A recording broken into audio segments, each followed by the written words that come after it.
Welcome to Inside Pitch. I'm Jeff Gordon here with Post-Dispatch columnist Lynn Worthy. And hey, we're going to pump some more sunshine, Lynn. As we tape this, the Cards are carrying a 9-game winning streak into a doubleheader against the Phillies. A win against the Phillies, a couple against the Mets, of course the Pirates and the Nationals as well. What have you seen from this team that looks a lot different than we saw earlier in April? Well, they've gotten a lot of strong pitching performances. In the middle of that streak, they had 4 consecutive starts where the starters went 7 innings plus, including a complete game from Eric Fedde. You've gotten contributions up and down the lineup. You still have some guys struggling, but you get an all-around team play. And, it seems like there's a good vibe amongst this group where, a month ago it looked like it's going to be a long season. Now, you look at the way they are playing. They're trying to be more aggressive on the bases. Sometimes those tells pay off with a stolen base. Sometimes they don't. Definitely pushing it there.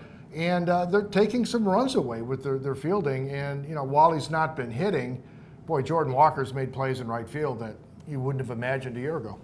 Yeah, he was, I think his first year in the majors, he was one of, if not the worst defensive outfielders, corner outfielders in the majors. And now he's at least an average defender. He's making some above average plays, clearly. You got Victor Scott out there in center field who, is making some elite plays. He's one of the best defenders, outfield defenders in the majors. Obviously Mason Wynn back at short after that injury. So they're getting some really good play defensively, which is helping out that pitching staff. And you don't have to slug your way into wins. Not everybody can play first base. I mean, there's some examples. I'm an old guy. I saw Willie Mays Aikens play first base. Not a good first baseman 100 years ago. But Willson Contreras, man, he looks really comfortable over there. He's making plays at first base. And Lynn Worthy, he has been the Willson Contreras you expect at the plate here in May.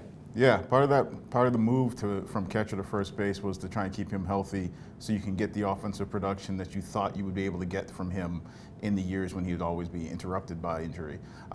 So he got off to that slow start. I think he was batting under 100 at April 9th, and since then it's the slash line is like batting over 300, slugging on base over 400, and then slugging over 500. So you can't argue with that. One of the other good things here lately is the return of Ivan Herrera and his bat. Had that bruised knee, knocked him out for a stretch there. Good news, he's back and he's adding that presence from the right side, creating some crowding with trying to get these at bats. But again, adding his bat, adding length and adding some clout in the middle of that batting order sure makes a big difference. Yeah, and even when he went out, I think for a few weeks after that, he was still the team leader in home runs, which tells you how much his pop was a big presence in that lineup. And even just in 3 games back, I think he's gotten hits in all 3, driven in runs in 2 of the 3, already has a home run, so that's a big bat for them to get back. But like you said, there's going to be a log jam there with some at bats. I mean, you win 9 in a row, you're not going to complain.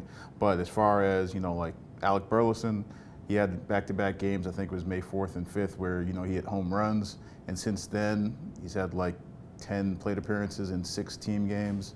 Nolan Gorman, one of the famous runway guys, the guys that you're going to find out about this year.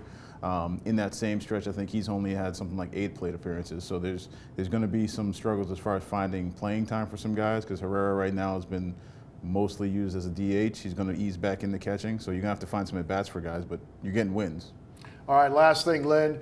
This team's doing well. Fans are going to wonder, okay, if they can keep this up and get to Memorial Day, you get into June, keeping it up won't be easy. At some point, do the DeWitts figure, maybe we can make a run here and maybe we can take on some money and maybe try to tell Mozeliak to go get some players?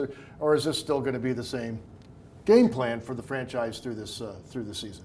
I have a hard time thinking they're going to add, especially after this whole offseason and the beginning of this season is about, development, about the future, about giving these guys runways. So I'm not sure that I really see. Well, one, I feel it's going to be hard for them to really keep up this pace.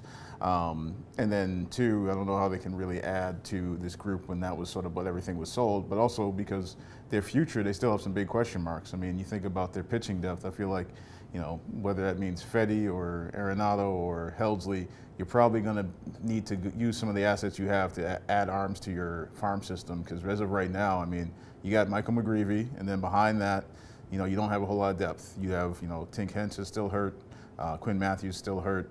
Cooper Jerpy out for the full season, and now it sounds like Sam Robertset is out for the season. So your pitching depth is close to non-existent. So if that means that flipping some of those guys to the deadline helps you in that area for long term, you might have to look at doing that. All right, that's Lynn Worthy. I'm Jeff Gordon. Reminder that we'll be here all season with Inside Pitch, but you can get all of our extra content that's not in our fine print edition on the digital edition of the Post-Dispatch at stltoday.com. All the video, all the podcasts, the chats, things we do extra for our readers. Appreciate your support of local journalism. Until next time, for Lynn Worthy, I'm Jeff Gordon. See ya.